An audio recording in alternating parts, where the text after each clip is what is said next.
Good morning, everyone. My report today is all about HACCP system. So, HACCP system means for letter H stands for hazard, and letter A stands for analysis, and letter C stands for critical, and letter C stands for control, and letter P stands for points. So, when we say HACCP system, it is a systematic preventive approach to food safety from biological, chemical, and physical hazard in production process that can cause the finished product to be unsafe and designed measures to reduce this risk to a safe level. So the purpose of HACCP system is to design to identify health hazard and to establish strategies to prevent, eliminate, or reduce their occurrence. So we have a prerequisites program in HACCP system. So, when we say prerequisite programs, are the steps or procedures including GMPs and SSOPs which control the operational conditions within a food establishment and promote environmental conditions that are favorable for the production of safe food. Prerequisites program are the foundation of a food safety or HACCP system. In prerequisites program, we have a building and equipment design. So, for food safety, we need to build a good building to have a safe food and have a complete equipment. So, second is cleaning and sanitation. So, procedures and work instructions should exist to demonstrate an adequate level of maintenance of an establishment, as well as efficient practice for cleaning, waste management, and pest control. Overall, these operations will support the ongoing control of potential food hazards that may contaminated food. And proper facilities. For for proper facilities, we need to have a storage that have a cold and dry and chemical.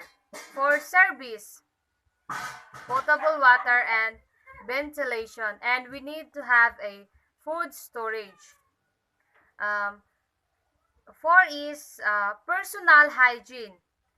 Measures need to be in place to ensure that food handlers do not contaminate food. This objective can be attained by maintaining an appropriate level of personal cleanliness and following guidelines for personal hygiene. And for maintenance, we need to have a maintenance in order our food is safe. And waste management. Waste management, it is important to have a waste management so that our food is clean and safe for everybody. And for pest control, to avoid pests, we make sure that our food is clean and it's not expired. And we have a approved suppliers and staff training.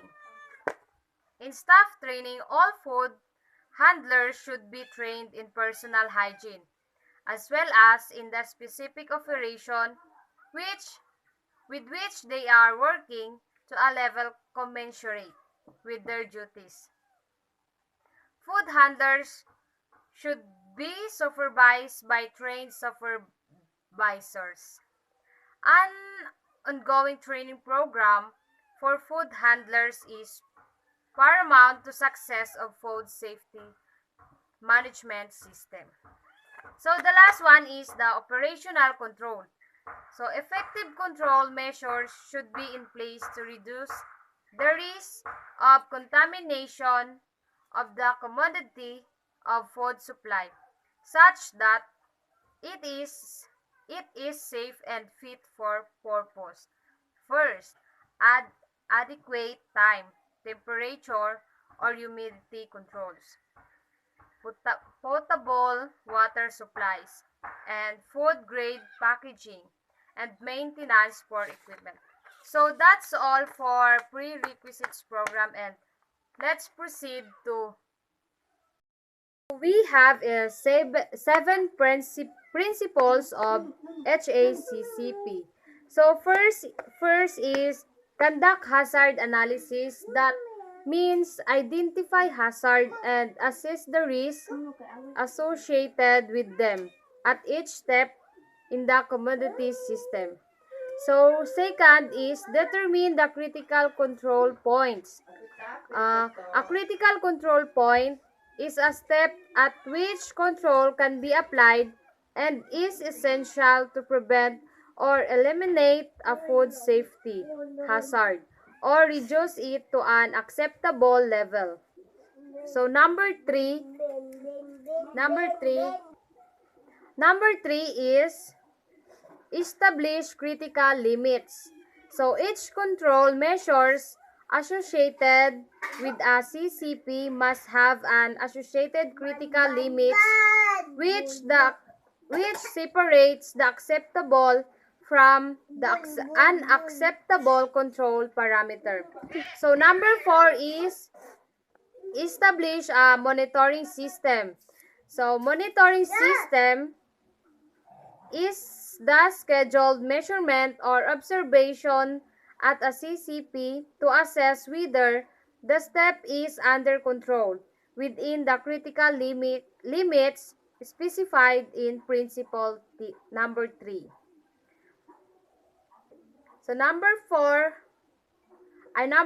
rather. For number 5, establish a procedure for corrective action. When monitoring at a CCP indicates a deviation from an established critical limit. So number 6 is establish procedures for verification to confirm the effectiveness of the HACCP plan. Such procedures include auditing of the HACCP plan to review deviation and product dispositions, and random sampling and checking to validate the whole plan. So the last one is number 7. Establish documentation concerning all procedures and records appropriate to this principle and their application. So that's all of my report, and thank you. God bless and stay safe, everyone.